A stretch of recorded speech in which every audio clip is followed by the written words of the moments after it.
Welcome, Sabaa, Tahir, and welcome to all of you. Some of you have heard this a few times, but I will talk a little bit and then I will set up our next presenter, Sabaa, to read their work.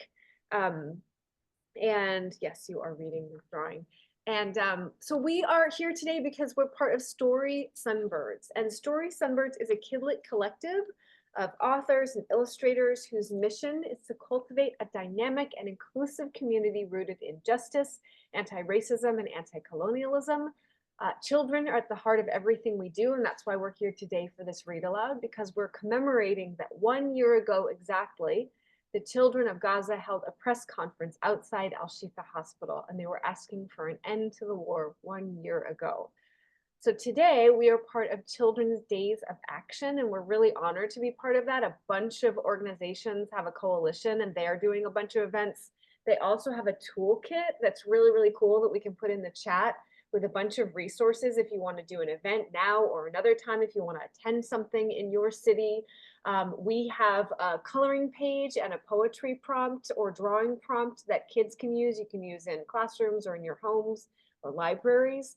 And there are just a bunch of other resources there, like zines and all kinds of stuff using with children, for children, Palestinian children. So our contribution is this day-long read aloud. And we've been raising money for Mecca for Peace. We're going to 7 p.m. Eastern time. So we have a number of more folks joining us. And if you're able to give today, like so many have, and you can email us your donation receipt through our email, storysunbirds@gmail.com. We have a specific link that is a bunch of people raising money for this cause to get money and basic needs to children and families in Gaza right now. So thank you for joining us, and I want to turn it over to introduce you. You can introduce yourself, and then folks, if you have questions for Sabaa afterwards, please put them in the Q&A at any point so we can get to those. All right, over to you. Thank you so much. Thank you very much. I am actually not reading from my work today, but I'm reading two books that I really love. The first one is Emilio Sloth's Modern Manners by Renee Attia and pictures by Alia Marley.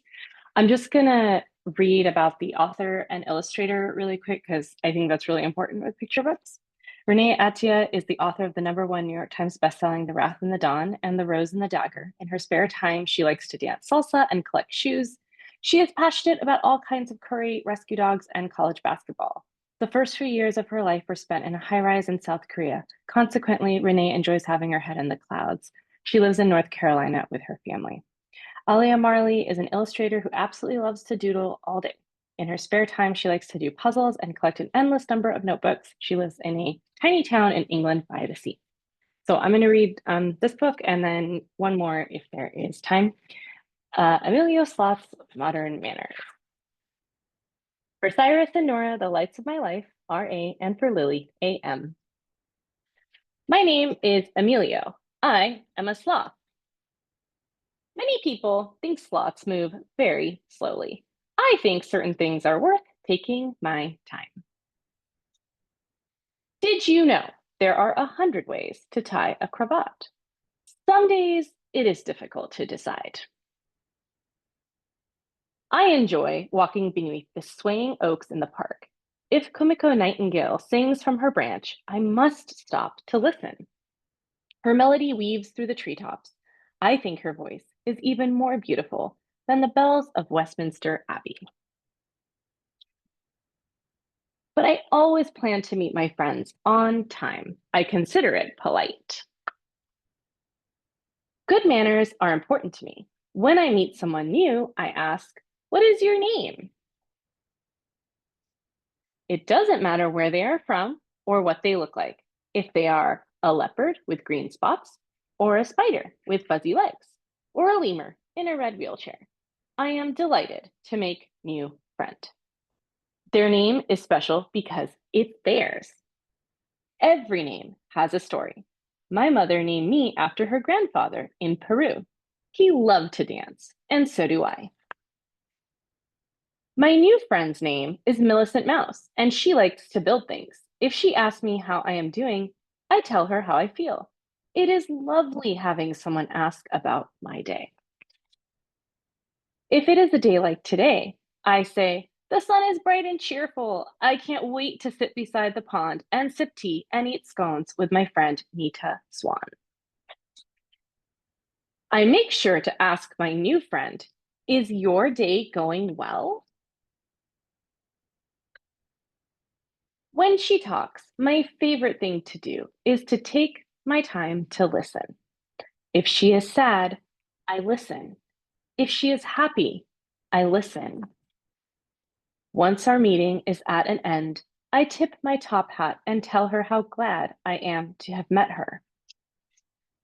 I adore making new friends. It makes me excited to choose a new cravat for tomorrow. Spending time with my friends is better than all the tea and all the scones in the world. I love this page the most. And there's Emilio hanging out with his buddies. I love this book because I think it is very sweet, and I think that manners are really important. And it's something I wish I had been able to show my kids when they were little. We definitely have time for another read. This one I absolutely love. It is called Kareem Between by Shifa Safadi. Kareem Between is a told in poetry, and it is a National Book Award finalist. I'm going to read a little bit about Shifa right now. Shifa Satagi Safadi is the author of Korean Between and several picture books, including The Gift of Eid. She has a bachelor's degree in English literature, teaches ELA at a local middle school, and reviews Muslim books on her blog, Muslim Mommy Blog. Shifa was born in Syria and immigrated to the US with her parents as a young girl. She lives near Chicago with her husband and 4 children. And I would like to add that Shifa and I have the same editor. Okay, Kareem Between. Preseason. NFL fact number 1. The NFL draft is when football players get picked to join teams. In the NFL, the draft is done in April, but for middle and high school teams, tryouts usually take place the summer before the school year starts. Late summer 2016. Draft. The day football tryouts take place is the day my best friend moves away. My skill must have been boxed up, taped shut, and left on the moving truck with Adam, because my throws fall instead of soar. My tongue tangles out bad plays, and I'm sacked to the turf before I can scramble. My possibility of playing quarterback tumbles out of reach, just like my football. Snorts and snickers surround me as I sit down on the bench. Jersey. I decide to wear my Bears jersey the day the roster posts. Number 34, Sweetness. Because even if Walter Payton was running back and I want to be QB, he was the best player ever, helping the Bears reach the highest victory, Super Bowl 20. Maybe if I look like I belong on the field, I'll get picked to join my middle school football team. In the Quran, it says you're supposed to say inshallah if you want something to happen. I say inshallah 1,000 times before we get to school. Team. I run my finger down the roster, but my name's not there. A heavy sensation of disappointment weighs me down, like defeat. Like the Bears, almost every game they played preseason, I stink of loss. I stumble back from the list of players and get the urge to tear the jersey off my phony back. Even Sweetness can't help me. Austin strides forward. He stops at the roster, barely giving it a glance before letting out a smug smile and sauntering down the school hall. He's surrounded by the cheers of friends, teammates, students, while I stand alone. Fall 2016. Prepare to play. The day of the first school game, the team marches down the halls together, loud with laughter, matching jerseys, filling their faces with triumph, applause around them as they prepare to play, while I flatten my body against the lockers, moving out of their way. All I can think is, if I was on the team, I wouldn't be invisible. It seems like everyone in Chesterton comes to the first game. The silver and red color of our Bulldogs streaked on hundreds of faces. Wide smiles, spirits high, arms waving, loud voices in the stands, chanting the school spirit song, the barely fall breeze of September flowing around us. It takes only one quarter for everyone to realize our team isn't going to win. Austin's tosses fall shorter, coaches' yells get louder, and the number of fans in the stands gets smaller. I feel like I'm rewatching last Sunday's game, rewatching Jay Cutler get sacked 5 times, rewatching Bears fans leaving to avoid seeing a game end so low it crushes us to the ground. Late fall 2016, division.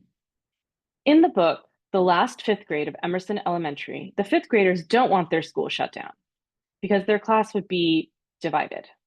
Because when friendships fragment, classes are lonely. Months shuffle forward, books, my only companions, lessons and learning, all I do. I hide in the library to escape the embarrassment of where to sit at lunch, but even my favorite books don't distract me from my despair. I text Adam about how awful school is without him, almost as awful as the Bears season has been.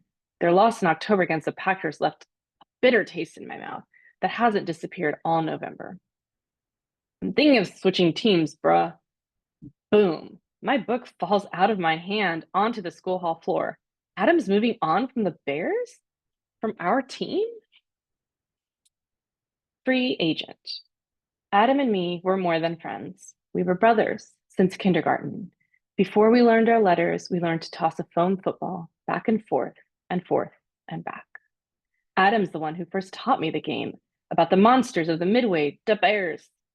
We watched replays, studied Super Bowl 20 over and over, and together we drew dreams of being the next Super Bowl stars, of bringing the Bears back to sweet greatness. Adam was the lineman to my QB, the one who had my back, the encouragement in my ear that helped me play. He was my link to the game. Like a free agent without a team, when Adam left, my link was broken. Number 1 pick. I bend, but a large hand reaches out and grabs my book from the ground, gripping it firmly like a football. Austin looms over me. Oh, you're that dude who always has his nose in a book. I want to say it's who, not that. But you don't correct the number 1 pick to play quarterback, even if his team loses every game they play. I hesitantly reach out, but Austin ignores me. My hand feels small, unworthy, insignificant. I pull it back. Austin flips through my book. You tried out for football, right? I don't want to talk about how I got cut. Austin bends pages and I wince. He snaps the sides shut, finally, looks at me. What's your name? I'm definitely invisible if he doesn't even know my name. Kareem. What? Kareem. He laughs. I'll call you Kay. It's easier. I'm silent. Austin squints. Do you still want to join the team? And just like that, my Syrian name is stuffed inside the back of my locker with my books. Coach. Sorry, I'm just checking the time. I think I still have time. Yes, okay. Coach. The football coach from the middle school team is also the gym teacher. The middle school gym teacher is Austin's dad. Austin promised to tell his dad, my teacher, the coach, that I should make next year's team. Promised to get me off spring spot in a few months to prep. I only have to help Austin with the upcoming winter break essay assignment. That Sunday, the Bears finally win against the 49ers, and I explode with screams so loud the TV shakes. And my mom asks if everything's okay. It is. The season's been terrible, but the win gives me hope. Victory is coming for me and my favorite team. Game time, winter break 2016. To be part of a team, to be the QB, you need to be the best at throwing a football right where you want it. So I'm outside my house fighting frigid winter wind, my Punky McMahon style, fueling my fire. Headband under hair, sunglasses on my eyes, a pump fake to the air before, blue 32, set hut. I slide across a winter blanket, my football field. I snap my balls sideways, scramble. It drops, but I yell anyway, touchdown! Snow flurries on my face in approval. I imagine a field full of friends chanting my name when I'm finally on the team, and the thought fills me up warmer than a cup of hot cocoa on a cold day. Stretch. My phone chimes. I stretch my arm into my back pocket. A text from Austin. Hey, This is it. He's going to come over. We're going to work on our essay, practice football together, and then spring squat. Here I come. My hands fly across the screen. What's up? Can you do my essay yourself? What? He wants me to cheat for him? Just this once. I stare at the dots on the screen showing that he's still typing, wishing his previous words would unsend. You'll get it once you're on the team. I swallow my foreboding, imagine myself on the team. Okay. Thanks, Kay. The sight of the irritating nickname makes me shove my phone into my pocket and whack my football. It bounces into the street and a passing car runs it over. The football explodes with a pop, crushed, defeated, squeezed, like the air from my lungs. I'm alone in the cold snow.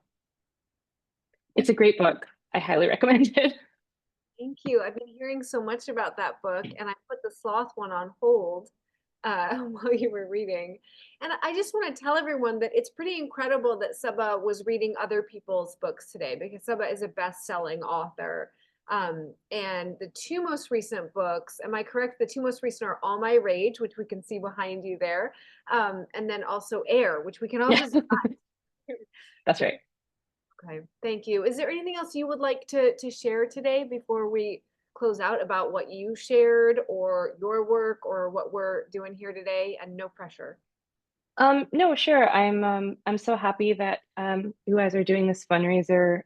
One of the reasons I write is to give to help kids sort of make sense of a world because I needed that as a young person, and that's what I try to focus on in my books. And I actually think that both of these books do a really beautiful job of both providing solace for children, which is something that we really need right now and that kids really need right now, but also helping children make sense of the world.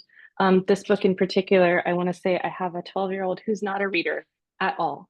And I left this book on a table and he picked it up and like he read the whole thing and he really loved it. And that's just not, especially for a book that is, it's poetry, like that's just not normal for him. It just shows the power of this story. So I really, really recommend it. I can't recommend it enough. Thank you so much for letting me be a part of this. I Oh, appreciate it. thank you. I'm going to get that on audiobook. I've heard a million people talk about it. And then also we have one of the attendees in the Q&A just simply says, please tell Sabaa I love Safian. So this is the character. Or is it Oh, it's a character in my one of my books. Yeah. Thanks. Thank you so much. book? Which book is the character in? We want to know. Oh, oh wait, wrong finger. This one. Air. It's a character in Okay. Air. His name is Sufyan. Yeah, he's lots of fun.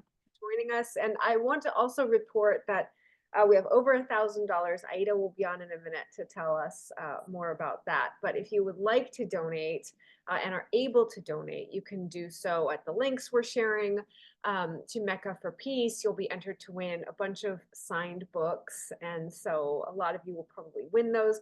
This is also going to be, it's recorded, as you know, and so it'll be on YouTube later. And so you can tune in later. You can tell people about it. We'll be able to share that link. So that'll be neat. And you can also follow along with Story Sunbirds on Instagram or subscribe to our Substack newsletter so that you can be part of this community of authors, illustrators, creators, and people who care for children first and foremost. And Aida's going to join us again as moderator before our friend Rob comes on to do a read along or, to read from a book. Thank you so much, everybody.